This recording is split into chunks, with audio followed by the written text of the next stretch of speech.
What if 21st century evangelism could be like the evangelism used by the apostles who spread the word to their known world, Ephesus, Corinth, and Philippi in the first century?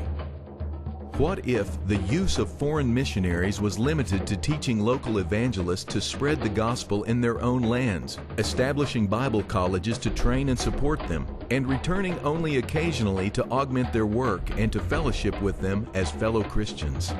What if these Bible colleges could be made self-sufficient so they supported themselves and trained their own students in a vocation as well as sound biblical doctrine, so upon graduation the young evangelists had a means of supporting themselves and their families in their own mission fields? This is not an unrealistic dream. It is not a fantasy. This is the vision of David Hamrick, a seasoned Christian missionary, and he is on the brink of making it come true. Well, the first time I was asked to go to a foreign country, it was Ukraine, and I was teaching in a small church in South Mississippi to reestablish the church there. When I got to Ukraine, I expected to be a small number of students because the church was very new in that part of the country. But there were 18, 20, the room was full. And I asked, how many of you are Christians? And just a few hands went up. And I asked, well, what are the rest of you doing here? They said, we want to learn the Bible too. When it came time to take a break in the class, they didn't leave the room. Instead, they formed a line at my desk with their Bibles open, wanting more Bible knowledge. And all day I learned they just couldn't get enough Bible. And so that night I met with the brother that took me over there, and I said, I want to put an ad in the paper for free Bible classes, free Bible studies.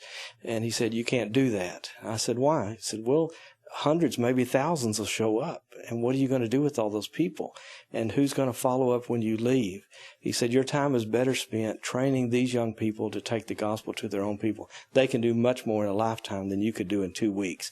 And that made sense to me. And so one night while I was there, we were going home from a Bible study, and I was walking to my apartment, and the snow was coming down really hard, big snowflakes. And I looked up to see the snow, but I was distracted by the fact that I saw lights all around me in those apartments. And it dawned on me at that moment that there were hundreds, maybe thousands of people within the sound of my voice that would obey the gospel if they could just hear it. And I prayed to God right then. I looked at God and I said, I'm so sorry that I've not been over here sooner. And I vowed to Him that I would dedicate my life to taking the gospel to people throughout the world, which is His vision anyway.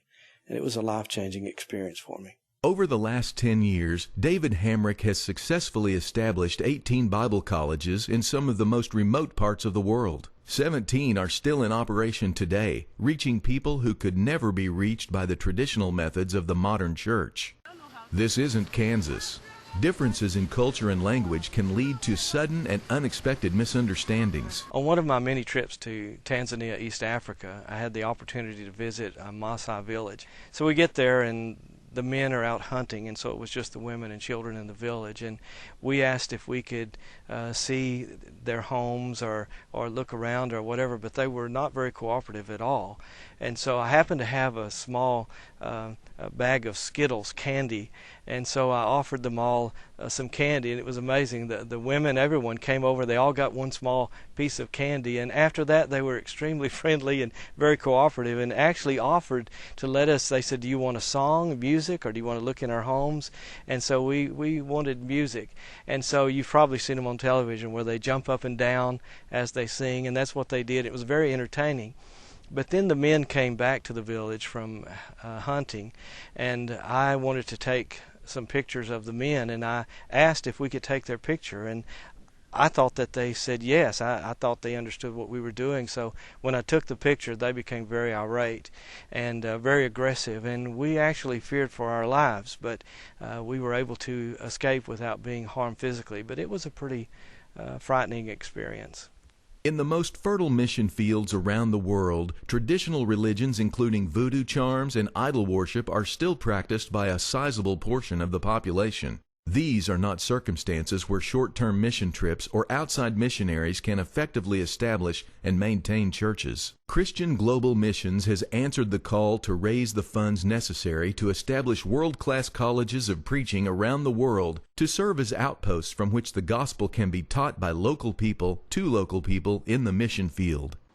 By building a self-sustaining infrastructure, the churches established today will be here tomorrow, putting an indelible mark that will be felt for generations to come. By providing vocational training to students, the Bible colleges equip young preachers with the training they need to support themselves and their families when they enter the mission field. As the saying goes, teaching them to fish.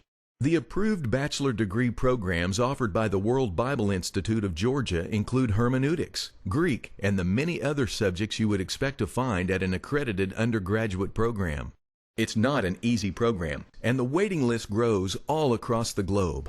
Plans are already underway in Ghana to see the vision fulfilled by bringing the 20-year-old program at the Volta School of Evangelism into self-sufficiency. Why start in Ghana? It's a perfect testing ground for the return of first-century evangelism, and the need in Ghana is great. Their circumstances are often heartbreaking, and their faith so strong. Although Ghana is where the plan will be fully implemented first, it is the beginning and not the end. Demand is worldwide. With your help, Christian Global Missions is ready, willing, and able to implement a new vision for self-sufficient, self-supporting world evangelism. The first-century process of evangelism has been reborn. The people of the Volta region of Ghana need your help.